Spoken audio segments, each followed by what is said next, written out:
हमारे सब शास्त्र गाय की महिमा से भरे पड़े हैं। गौ की महिमा सब शास्त्रों में मिलेगी।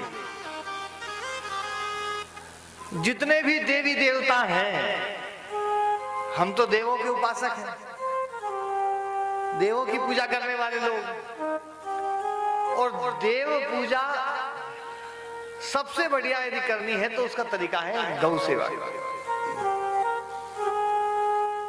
आजकल लोगों ने गाय की सेवा करना बंद कर दिया है। अच्छा, ऐसा नहीं है कि गाय की सेवा करने का सामर्थ्य कम हो गया। कई लोग सोचते बोले गुरु जी गाय के लिए ना जगह नहीं है, गेड़ा नहीं है, भूसा नहीं है, दाना नहीं है, समय नहीं है, और उन्हीं लोगों के घर में भैंस बंधी हुई है खूब। अच्छा, भैंस के लिए जगह है क्या? भैंस कोई गाय से कम जगह घेरती है क्या? अरे बोलो तो सही। क्या गाय को ज्यादा जगह चाहिए भैंस से?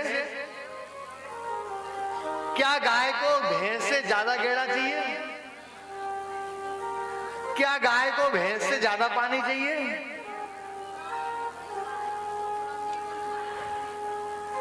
अब सेवा नहीं करोगे तो लात ही मारेगी। ध्यान दो, देखो गाय की सेवा हमारा कर्तव्य है।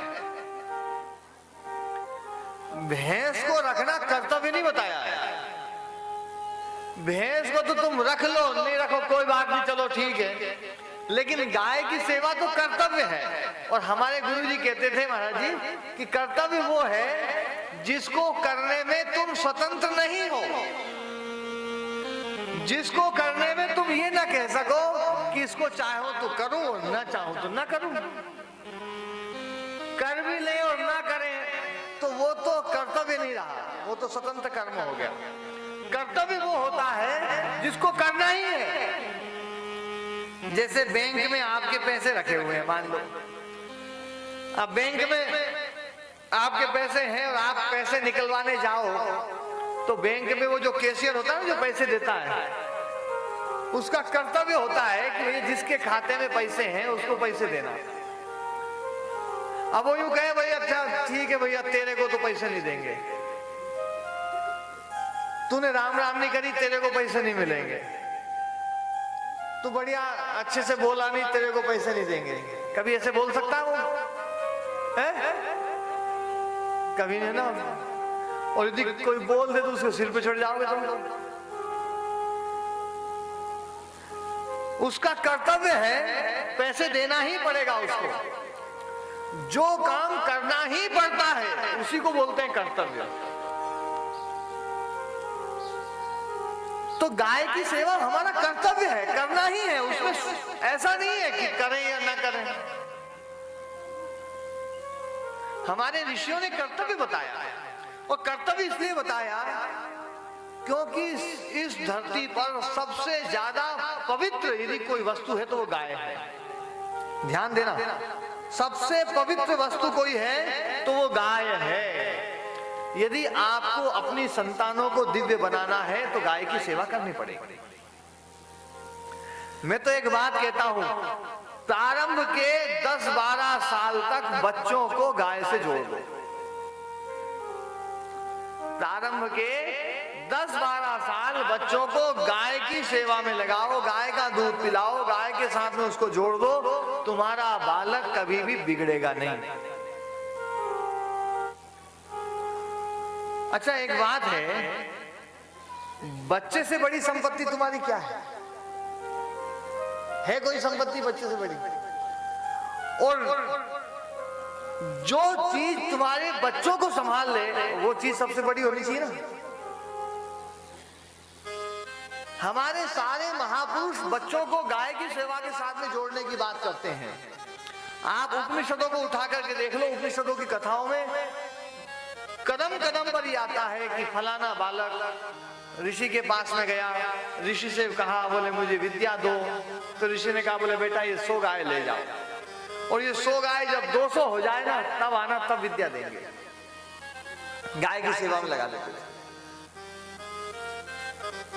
बच्चों को संस्कारवान बनाने वाली है गाय। इसलिए आप ध्यान करो, भगवान कृष्ण पैदा तो हुए जेल में, लेकिन कहां भेज दिया? बोलो सरी, कौन सा कुल था वो? गोकुल में भेजा, भैंस कुल में नहीं भेजा, गोकुल में भेजा। और गोकुल का मतलब क्या है? जहां कुल गऊ है, केवल गऊ, उसका नाम है गोकुल। गोकुल मतलब जहां केवल गाय हो। आजकल तुम्हारा घर गोकुल नहीं है, क्योंकि तुम्हारे घर में भैंस भी घनी है। वैसे तो महाराज जी अभी मलपुरा में बहुत सुधार है। जब मैं पहली बार आया था तब तो यहाँ पर गाय का दूध पीने को नहीं मिला। इस गांव में एक ही गाय थी, उस समय वो दूध नहीं दे रही थी, तो दूध नहीं मिला था गाय का। और अब तो जो है ना, घनी गाय हो गई, लेकिन फिर भी अभी कसर है।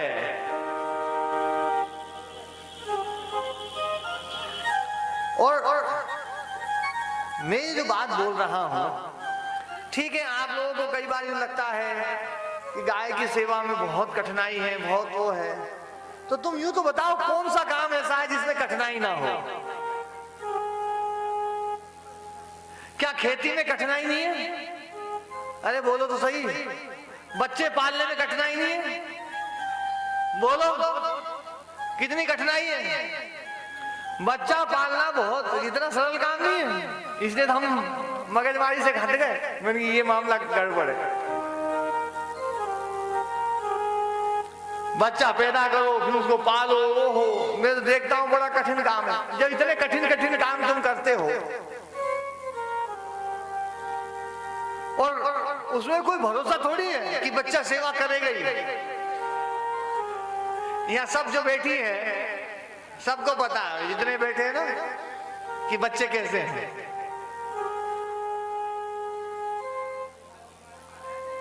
इतने कठिन काम, कोई भी दुनिया में कोई भी काम ऐसा नहीं है जो बहुत ज्यादा सरल हो।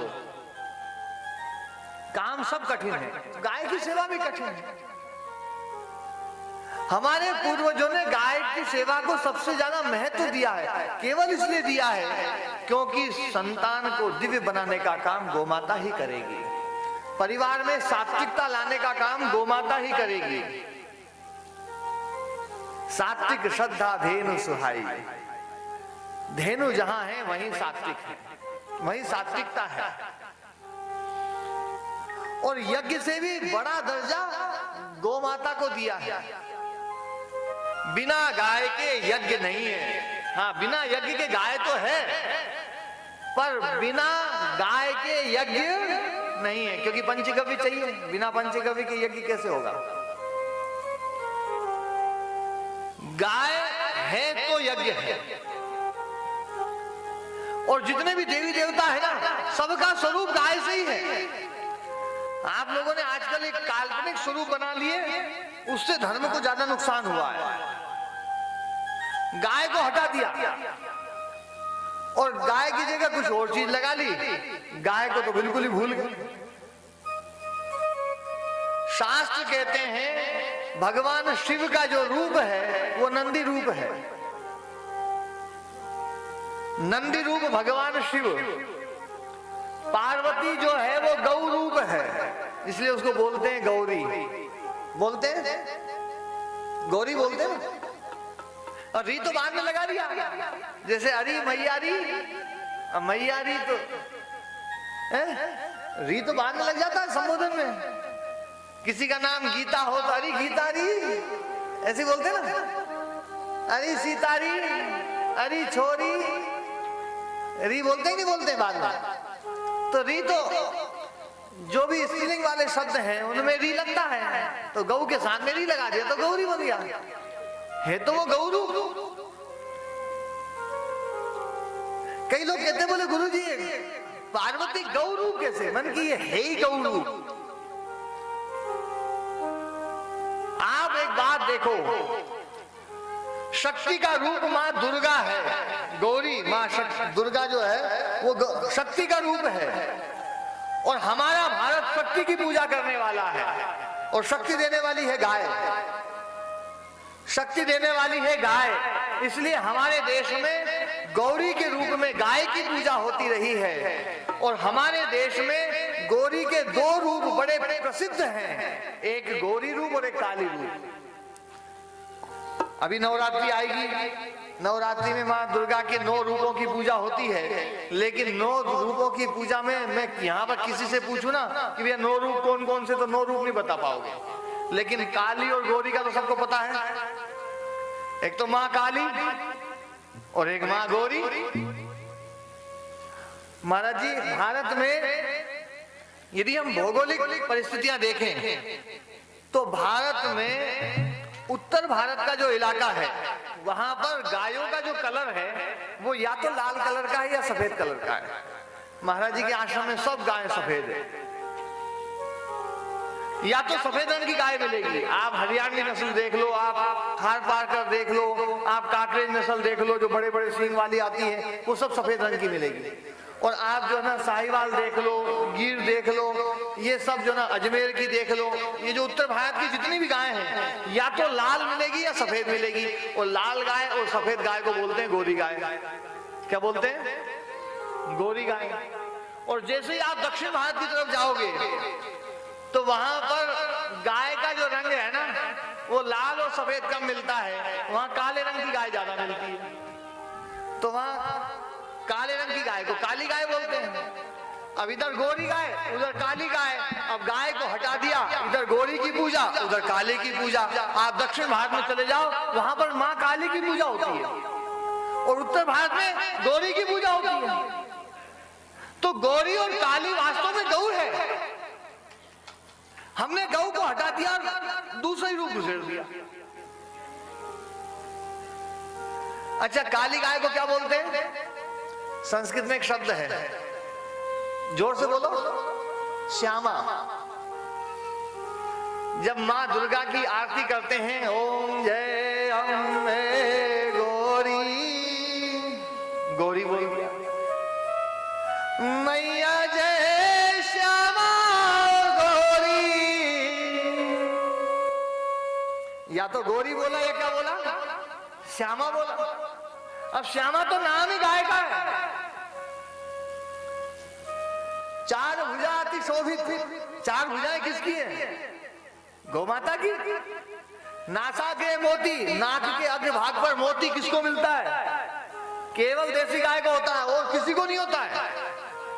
देसी गाय के नाक पर स्वाभाविक रूप से पानी की बूंदें होती है जिसको मोती बोलते हैं। और ये जो गाय के नाक के अग्रभाग पर मोती है वो मोती ही उसी के लिए आरती में गाया जा रहा है। हमने क्या किया?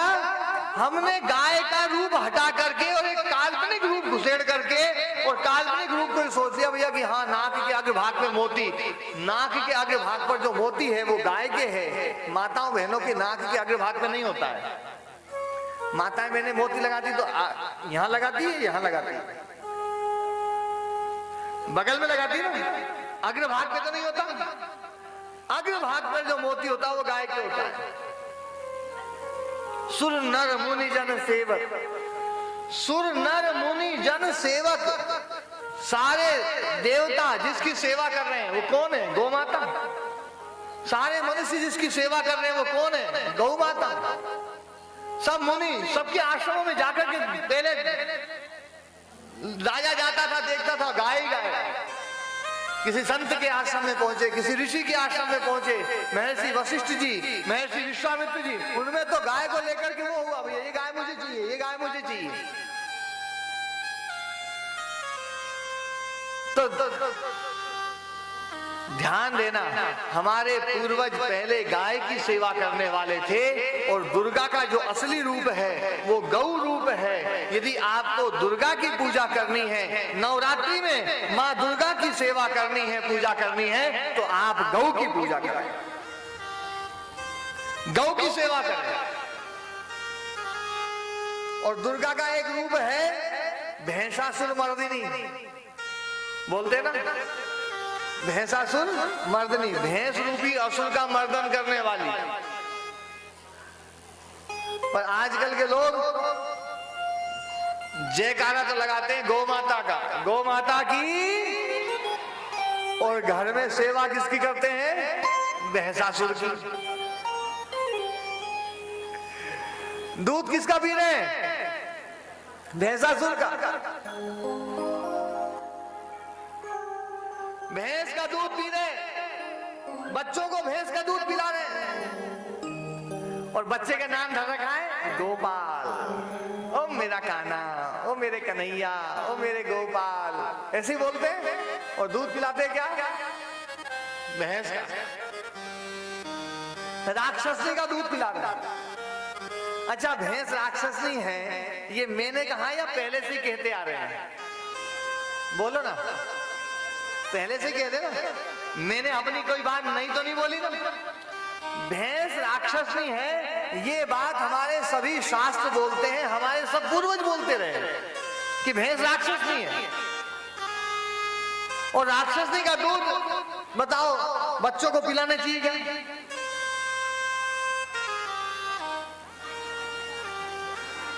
और बच्चों को भगवान का रूप बता रहे हैं। अरे भगवान कृष्ण जी की बात बताऊं मैं, भगवान कृष्ण जी को एक राक्षस ने दूध पिलाने आ गई। कौन सी राक्षसनी थी? अरे जोर से तो बोलो। पूतना, पता है ना आप लोगों को? ओहो, पूतना राक्षस ने दूध पिलाने आई। भगवान ने देखा ये मां नहीं है, ये तो राक्षसनी है, दूध नहीं पिया, उसका दूध नहीं पिया। क्यों? क्योंकि राक्षसनी है, राक्षसनी का दूध नहीं पिएंगे। दूध पिएंगे तो मां का दूध पिएंगे। भगवान कृष्ण ने 6 वर्ष की आयु में पूतना के दूध का पीने से मना कर दिया और उसका संहार कर दिया। भगवान कृष्ण ने मां का दूध पिया है, राक्षसनी का दूध नहीं पिया है। पर बड़े दुर्भाग्य की बात है, वारे कन्हैया को मानने वाली माताओं, अपने कन्हैया को तुम राक्षसनी का दूध पिला पिला करके पूतना का ही रोल निभा रही हो। माता यशोदा बन जाओ। राक्षसनी का दूध वास्तव में बहुत नुकसानदायक है शरीर के लिए। भैंस के दूध से बड़ा जहर और कोई नहीं है। ये मीठा जहर है, धीरे धीरे मारता है, बहुत खतरनाक है।